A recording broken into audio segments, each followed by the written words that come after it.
بسم اللہ الرحمن الرحیم۔ السلام علیکم عزیزان من، سورۃ الیونس مبارکہ مکی صورت ہے اور ترتیب کے اعتبار سے اس کا قرآن میں 10واں نمبر ہے۔ کل 11 رکوعات پر مشتمل اس صورت کی 109 آیات مبارکہ ہیں، اور سورۃ یونس کی وہ آیات مبارکہ جن میں اللہ تعالیٰ نے خاص باتیں ارشاد فرمائی ہیں، وہ تمام آیات مبارکہ ہم دیکھتے ہیں، پڑھتے ہیں اور ان کو سمجھنے کی کوشش کرتے ہیں۔ اللہ تعالیٰ ہمیں ان باتوں کے اوپر، ان تعلیمات کے اوپر اللہ تعالیٰ عمل کی بھی توفیق عطا فرمائے، آمین۔ سب سے پہلی خاص بات اللہ تعالیٰ آیت نمبر 2 میں فرماتے ہیں، آکان للناس عجبا، کیا یہ بات لوگوں کے لیے باعث تعجب ہے، ان اوحینا الی رجل منہم، کہ ہم نے وحی بھیجی ایک مرد پر جو ان میں سے ہے۔ یہ بڑی خاص بات ہے جو اللہ تعالیٰ نے بتائی ہے۔ آیت نمبر 15 میں بہت ہی خاص بات اللہ تعالیٰ نے بتائی ہے کہ وَإِذَا تُتْلَى عَلَيْهِمْ آیاتُنَا بَيِّنَاتٍ، اور جب پڑھی جاتی ہے ان پر ہماری روشن آیتیں۔ عزیز سامعین، کافر لوگ نبی کریم صلی اللہ علیہ وسلم سے یہ فرمائش کیا کرتے تھے کہ ہماری نفسانی خواہشات کے مطابق اور زمانے کے چلن کے مطابق قرآن میں تبدیلیاں کی جائیں، خود کو بدلنے کے بجائے اللہ کے کلام کو بدلنے کی تجویز دیا کرتے تھے۔ لیکن نبی کریم صلی اللہ علیہ وآلہ وسلم اللہ کے حکم کے بغیر ایک حرف کی بھی تحریف کرنے کا اختیار نہیں رکھتے تھے۔ اب سوچئے ذرا کہ اگر نبی کریم صلی اللہ علیہ وآلہ وسلم اس کو بدلنے کا اختیار نہیں رکھتے تو ہم اس کے احکام میں کمی بیشی یا رد و بدل کا تصور کیسے کر سکتے ہیں؟ کبھی بھی نہیں۔ آیت نمبر 22، یہ بھی بڑی خاص آیت ہے۔ اللہ تعالیٰ فرماتے ہیں، هو الذی یسیرکم فی البر والبحر، وہی ہے جو سیر کراتا ہے تمہیں خشک زمین میں اور سمندر میں۔ عزیز سامعین، اللہ تعالیٰ اس پوری آیت میں جو بات سمجھانے جا رہے ہیں وہ یہ کہ جب مشکل آتی ہے تو انسان اللہ کو ہی پکارتا ہے، اور جب وہ مشکل گھڑی ٹل جاتی ہے تو بھول جاتا ہے اپنے اللہ کو۔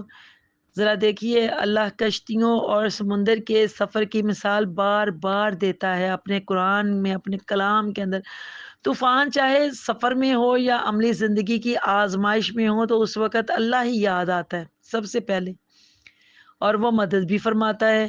لیکن برا نہ مانیے گا، سچ یہی ہے کہ انسان ہی ظالم ہے کہ بعد میں وہ اللہ کو یوں بلا دیتا ہے جیسے کبھی جانتا بھی نہ تھا۔ ہم اگر اس بات کو ہی سمجھ لیں کہ اگر کوئی ہمارے ساتھ ہی ایسا رویہ رکھے دنیا داری کے حوالے سے تو ہمارا رویہ اس کے ساتھ کیا ہوگا، یا ہم اس وقت کیا کریں گے؟ کوئی اگر ہمارے ساتھ اس طرح سے ریوڈ ایٹیچیوڈ میں بات کرے یا ہمارے ساتھ اس طرح کا سلوک کرے تو یہی بات سمجھنے کے لیے کافی ہے۔ آیت نمبر 31، 32، 33، 34، 35، اس میں اللہ تعالیٰ پوچھ رہا ہے، یہ تمام آیات کے اندر ایک سوالیہ انداز ہے۔ اللہ تعالیٰ پوچھ رہے ہیں کہ آفلا تتقون، ڈرتے کیوں نہیں ہو؟ فانا تصرفون، کدھر پھرائے جا رہے ہو؟ فانا تؤفکون، کس الٹی راہ چلائے جا رہے ہو؟ تمام واجب الاحترام یہ تمام سوال غور و فکر کرنے کے لیے اور مخاطب کی عقل سے اپیل کرتے ہوئے پوچھے جا رہے ہیں۔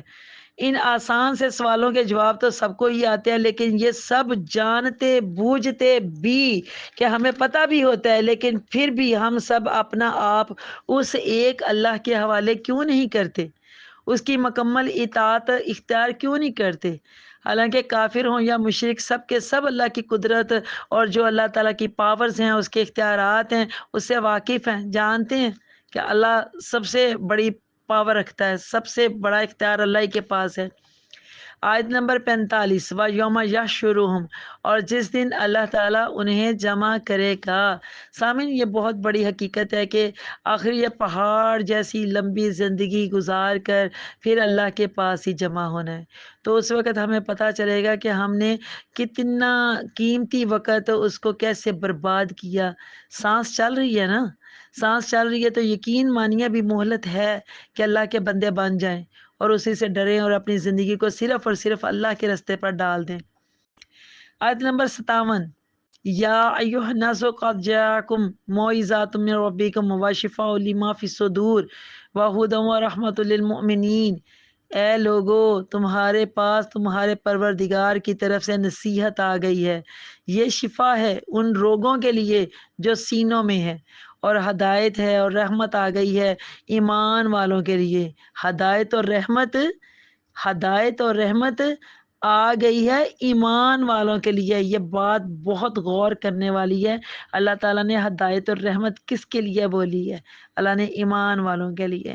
عزیزان من، اس آیت نمبر 57 میں خاص طور پر دلوں کے امراض، جو بیماریاں ہوتی ہیں دلوں کی، ان کی شفا بتائی جا رہی ہے۔ یہ قرآن اللہ کی کتاب شفا بھی ہے، یہ قرآن جو اللہ کی کتاب ہے یہ رحمت بھی ہے، یہ اللہ کا فضل بھی ہے، اور یہ اللہ کی مہربانی بھی ہے۔ دل انسانی روح کا وہ مرکز ہے جس کی درستگی پر تمام اعمال کا دار و مدار ہے، جس پر اللہ کی نظر ہے، جسے اللہ کے حضور پیش ہو کر جزا لینی ہے۔ اس دل کی غذا بھی، شفا بھی اور دوا بھی سب قرآن ہی میں ہے۔ جیسے دل کی بیماری ہے نا، انجائنا، اس کے علاوہ دل کی روحانی طور پر جو بیماریاں ہوتی ہیں جیسے شک کی بیماری ہے، یعنی اللہ اور اللہ کا جو سبول ہے، آخرت ہے، قرآن ہے، سب پر یقین کی بجائے دلوں میں شک کی کیفیت پیدا ہو جائے۔ اسی طرح سے کساوت قلبی یعنی دل کی جو سختی ہے، یہ بھی بہت بڑی بیماری ہے جو دنیا پرستی کی وجہ سے پیدا ہوتی ہے۔ ایک اور بیماری ہے جو دلوں پر زنگ لگنا، دلوں پر زنگ لگنا، یہ بھی بیماری ہے دل کی، اور یہ جو بیماری ہے یہ گناہوں کے سبب ہوتی ہے۔ اسی طرح سے مایوسی جو ابلیس کی طرف سے ہوتی ہے، یہ بھی دل کی بیماری ہے۔ دل پر مہر لگنا، یہ بھی دل کی بیماری ہے۔ دل کا اندھا پن، یہ بھی دل کی بیماری ہے۔ یہ جتنی بھی دل کی بیماریاں ہیں ان سب کی شفا قرآن میں ہے۔ اور سب سے خوبصورت بات یہ ہے کہ قرآن کو سمجھ کر پڑھا جائے، بار بار پڑھا جائے، اور پھر پڑھے ہوئے پر عمل کیا جائے، یہی ہم سب کے لیے بہتر ہے۔ یہ اسی میں ہماری کامیابی ہے۔ آیت نمبر 62، الا ان اولیاء اللہ لا خوف علیہم ولا هم یحزنون، بہت ہی خوبصورت آیت ہے، بہت ہی خوبصورت، جس میں اللہ تعالیٰ کے دوستوں کے لیے بشارت ہے، اللہ تعالیٰ کے دوستوں کے لیے خوشخبری ہے۔ عزیز سامعین، یہ کون سے لوگ ہوتے ہیں؟ یہ جو اللہ کے دوست ہوتے ہیں یہ کون سے لوگ ہوتے ہیں؟ میں بتاتی ہوں آپ کو۔ یہ لوگ اللہ اور اللہ کے رسول صلی اللہ علیہ وسلم کی اطاعت کرنے والے ہوتے ہیں، یہ پابند شریعت ہوتے ہیں۔ یہ اللہ کا قانون ہے، جو کوئی دنیا میں اللہ سے بے خوف ہوگا وہ آخرت میں غم اور خوف والی زندگی میں مبتلا ہوگا، اور جو اس دنیا داری والی زندگی میں اللہ سے ڈر کر رہتا ہے تو یہی خوف خدا انہیں آخرت میں خوف اور رنج و غم سے بچا لیتا ہے اور نعمت بھری جنت میں لے جاتا ہے۔ سبحان اللہ۔ اب انتخاب تو ہمیں کرنا ہے نا، ہمیں کرنا ہے انتخاب، یہ سلیکشن ہماری ہے کہ یہاں دنیا میں اللہ تعالیٰ سے ڈر کر رہنا ہے یا وہاں کا خوف خریدنا ہے۔ آیت نمبر 65 میں اللہ تعالیٰ تسلی دیتا ہے کہ عزت ساری اللہ کے اختیار میں ہے، غم نہ کھاؤ، وہ اللہ سب کچھ سن بھی رہا ہے اور دیکھ بھی رہا ہے، جو تمہارے ساتھ زیادتی کرے گا وہ بھی اللہ کی نگاہ میں ہے۔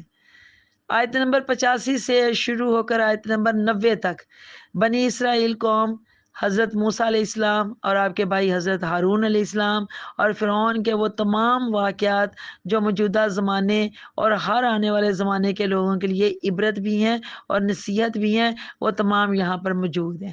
خصوصاً آیت نمبر 85 کی دعا، ربنا لا تجعلنا فتنة للقوم الظالمین، اے ہمارے رب نہ بنا ہمیں فتنے کا موجب ظالم قوم کے لیے، آمین آمین۔